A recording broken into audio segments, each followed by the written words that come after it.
Hey everybody, welcome back. It is part, who's counting anymore? So here we go.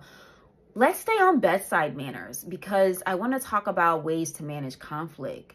Sometimes you just don't have the right personality for your clinician. I've been there, where every question that I ask a physician is seen as a challenge. And here's what I learned.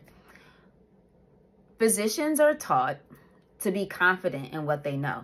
They're also taught to be confident in what they don't know, and that whatever they believe and that they show confidence in, the patient will believe. So what that creates is a culture of people who don't like to be wrong and don't like to be vulnerable and say that they don't know something. So unfortunately, for some personalities, what that results in is a lot of what feels almost combative or very overly assertive response or attacking, if you will, in their response. So here is one way to handle that, is to ask for a phone call or at your next visit, have the conversation. And you'll know based on their body language, how their eyes twitch or move, their facial expressions, if this is somebody that you feel that you could trust with your life, right? Because that's what it's going to boil down to, right? They're documenting something that the next clinician is going to take at face value in the event of an emergency or you can't make decisions for yourself. You want to make sure that you have trust and confidence and peace about this person you're in relationship with when it comes to your health. Keep in mind, this is a two-way partnership. You are paying them to provide you a service. And so they have they have guidelines, and yes, they study and all this other stuff, but they're in business because you show up. So I think we need to remind clinicians that when you're having this kind of situation, and I think they should just be reminded anyway that they're here to serve. And I said it in another podcast, this truly should be about patient-centered care and not physician-centered patient care, because it's not about the physician, it's about the patient. We say it all the time, but we don't see it. Look at the reviews for every hospital, for different clinical practice. Look at them. They're consistent. And many of them are consistent over years. And it's so heartbreaking to see, like 3 weeks ago, this was posted. And wow, they're still in business. Okay. Like so, okay, always look at reviews before you sign up for a practice. If you care, maybe you're not that kind of person. Maybe you don't care. That's fine. This video is not for you. But for those who care about their experience and don't want the stress of having a lot of foolishness, when it comes to bedside manners for your clinicians, read the reviews. Okay. And read more than one review site. Google reviews are good. Vital, I think it's called Vital Health, Vitals, I think it's called vitals.com or something. The other one is healthgrades.com. There's another one. I feel like USA Today has some sort of reviews on doctors too, but you can look at the reviews and see what people are saying. All right, so how do you handle physician conflict? Let's just call it what it is. If you feel like your personalities don't align, don't delay the inevitable. Just say, hey, doc, I don't know if our personalities aligned. I think you're great. I respect you and your training, but I think when it comes to me, right? Put it on yourself, right? Do the whole relationship breakup thing. Put it on yourself. When it comes to me, I thrive best in these types of medical healthcare relationships. And for whatever reason, I don't feel like we're connecting. And so never ask them for a recommendation, by the way. just say, this is probably going to be my last visit, but I will let you know, officially once I identify a doctor, so that my records can be transferred over. That's one way to do it. If you feel safe. If you just don't feel safe, just change. You don't owe an explanation. Just leave. Just don't come back. Switch the doctor. And if you really are passionate about letting it go and you need help, then write a letter to the practice manager is what I would do. Write a letter to the health system. Let them know what the concerns are and then just move on. That kind of thing. If you need that kind of closure. Some people are just happy to move on, So I just want to point that out. I guess I'm sharing this part because I've lived both sides. I've had wonderful relationships. I loved my physicians when I lived in Philadelphia, Pennsylvania, which is where I'm from. But I had the opportunity to live in other places, such as where I am now, and it's just very different. Like, just physician culture, it's just different. So I've had to play a little Tetris until I found the right personality that's going to support my needs in the way that I feel safe and I feel seen as a human being. So keep that in mind if you're dealing with physician behavior. Let's talk about hospitals. Okay, we did a lot of outpatient talk. Let's talk about hospitals. Let's talk about inpatient. Yeah. Where you're not going to see your regular primary care doctor. They typically don't come and visit you. Yeah. In the hospital. So you have someone you've never seen before who doesn't know you, who's now looking at everything at face value. And you're trusting them with your life. You know, in many ways you don't have a choice. But you still have options. You have options. If you find that the phlebotomist who comes to draw blood, let's say if a hospital uses those, is poking around too much and you don't want no blown veins, you have a right to ask them to stop, and you can call for their lead or ask the nurse to come in. But you can decline that and find someone who can actually just hit it and quit it. Second, if the hospitalist you feel like you're not being heard, you're not being seen, you have rights in the hospital. You can ask for the patient advocate to come up. You can ask for the chaplain group to come up. They're good advocates as well. You can ask for the charge nurse. You can ask for the hospital administrator on duty if it needs to get to that level, okay? So they all carry rotations just like doctors do. There's always an administrator on duty. Don't let anybody tell you otherwise. There's always an administrator on duty. So that's my advice for inpatient. Typically the types of doctorate level people you'll deal with could be physical therapy, could be the hospitalist, such as the internal medicine doctor, or maybe you're seeing a cardiologist. You might see your specialist. Your specialist might actually round if they have privileges. Your primary care doctor more than likely will not round unless you have a concierge practice and you pay for that extra service. They might come around if you ask them to. Let's see. The pharmacists. There are pharmacists. They're at the doctor level. You may have inpatient clinical pharmacists come and talk to you depending on what you need. You may see anesthesiology. It just depends on what you're there for. Again, slow the pace down. A lot of times they're just trying to get from one patient to the next, and they forget that if they were on the other side, they would want people to make sure that they're being fully present. You feel like your concerns are being answered, and that long pauses don't mean we're done. It just means we're processing the information. Give me an opportunity to speak. Hello, I am sick. So don't expect me to operate at my non-sick norm. Give me an opportunity to process what you're saying. So again, slow the rate down. They may come in with an entourage. Again, you have the right to say you're not interested in students or trainees today or at all. And they have to respect that. Now, you may have some that'll try to violate your rights and say, well, if you don't let me see you, you're going to have to wait hours for the attending. That's punishment, and that's not okay. If you have that, you make sure you know who you're talking to. And again, ask to speak to their attending or the department chair or the chief medical officer or the charge nurse. You can ask for the patient advocate to come up. You can ask for a chaplain. You have so many people that will advocate for you and with you in these hospital settings.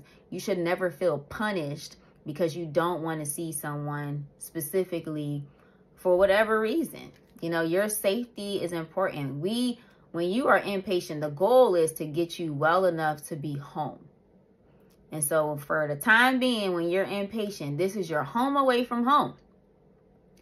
And so it's important that you feel respected, that you feel seen, that you feel heard in your humanity, and things aren't being done to you that you, 1, don't understand, 2, that you didn't agree to, or 3, that you don't feel safe or comfortable for whatever reason. Another example is a nurse or a medical assistant or somebody walking in with a bag of fluids and you don't know what's in that bag. Ask. Don't let them just start hooking you up. Ask. Oh, how you doing? What's your name? Okay, well, how long have you been doing this? That's how I figure out if who's their students. Oh, how long have you been a phlebotomist? Really? Oh, that's great. I feel like I'm in good hands, right? It's a way of gauging. Or straight out ask, are you a student? Are you a trainee? And some people are like, What? No, girl, I got 20 years. And they start, sounding off all their credentials, and I love it. And I said, oh, that's great. I feel so much better. It's nothing against students, just not today.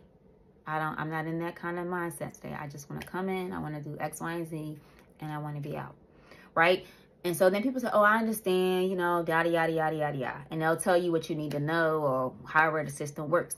But when it comes to that medication, you need to know what's in that bag. It should never be a surprise that you're getting an antibiotic, especially if you don't take antibiotics. It should never be a surprise that you're getting fluids, that you're getting a certain medication. It should not be a surprise what's happening to you while you or your loved one is inpatient. You should be fully informed of your care. Now, I appreciate that y'all signed general consents in the beginning, yada, yada, yada, but still nothing should be happening that you don't agree with, you don't fully understand, or that you have not been spoken to about. So just keep that in mind. And if it's a matter of life or death, then I would say, choose life. But most of the times, again, most docs want you to feel supported. They want you to feel safe. They want to hear your questions. So just keep that in mind.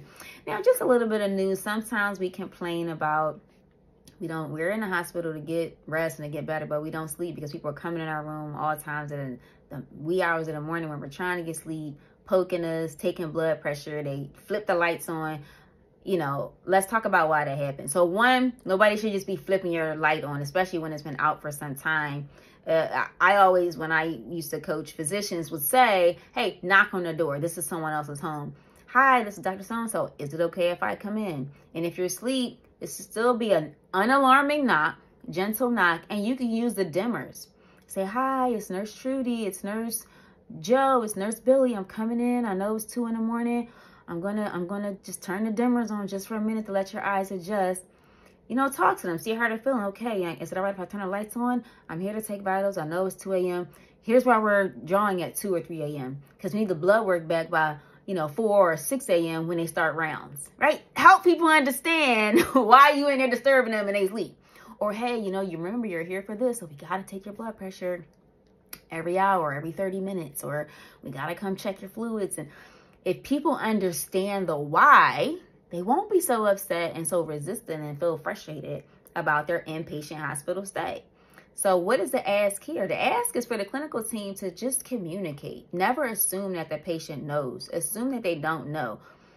At the risk of being redundant, repeat it often, right? And frequently. And I can't remember exact saying how I want to say it, but repeat it more and repeat it often. Whatever the phrase is, repeat it, repeat it, repeat it. And so that way it's a consistent message because, again, you're talking about people who don't feel well. They may forget. Oh, yeah, they did say that. And then when they leave the hospital, here's the impression. You know what? That team communicated. That was a rock star team. The handoff was great. The communication was great. Everybody made sure I knew what they was doing, when they was doing it, why they was doing it, about what time. If there was a delay, they let me know. It is possible. But here's the thing. Customer service is work. And it takes time. And it can be exhausting. Repeating yourself as if it's the first time you said it. And you have to do it with a big smile on your face. Right? But this is what you signed up for. Right? You signed up to do no harm and to ensure that people have the best possible experience. So let's work together in our health system on both sides. Patients, we have to do our part. Clients, we have to do our part. Clinicians, we have to do our part. It really takes everybody doing their part to create a seamless experience, a safe experience, and an experience that says, you know what, I trust my care team and I want to come back.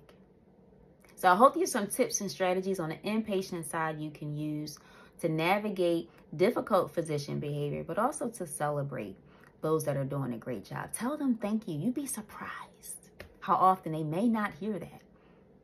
I remember telling someone, a nurse I was working alongside, I said, I just want to let you know I've been watching you. And I see this. And I literally had specific examples. It wasn't just, oh, good job, thank you. No, it was none of that watered down stuff. It was specific examples. I said, I saw you do this and you handled this. And I just want to say, I want to commend you for that. I want to let you know that I see you and I appreciate you. And this is what makes the unit thrive. Because when and I literally, she was in tears. And she said, I have worked here for 20 years and I've never heard thank you. So come on, we gotta do better for each other. Tell your colleague when they do something great, not just when they do something wrong. Tell them when they do something great. And that goes across the board and at all levels. When we feel respected and appreciated, we'll do more. We'll work harder. That fatigue don't set in so quick because we feel valued. And so we each have to do our part. Not just patients and providers, but providers to support staff to each other, support staff to provider, hospital administration to staff, and vice versa. Like, let's just be human and let's slow down enough to demonstrate that we care and that we see people and that we want the best for them and that we're here to listen and communicate. So this is a podcast that is letting you know that you can speak up and you can ask questions. Did you know that? And it goes both ways. As clinicians, we want to say, help me understand. Tell me more about that. You want to listen for things like that. That lets you know your provider, oh, he got a good heart. Oh, she got a good heart. But again, if you have someone that the chemistry's just not there, you can request someone else. You can request another physician and they will swap it out. There's usually more than one hospitalist on call. So you have options. That's what I want you to know. Did you know? That's what this series is all about. This month and next month, did you know? And there's been posts about did you know, but this particular podcast series that I'm actually vocalizing is focusing on you and your rights in the healthcare system. I am the Plant-Based Nutritionista. This is my podcast, In the Kitchen with the Plant-Based Nutritionista. We talk all things health, wellness, fitness, and right now we're talking about the importance of speaking up for yourself and owning your healthcare journey because you matter. All right, guys, until next time.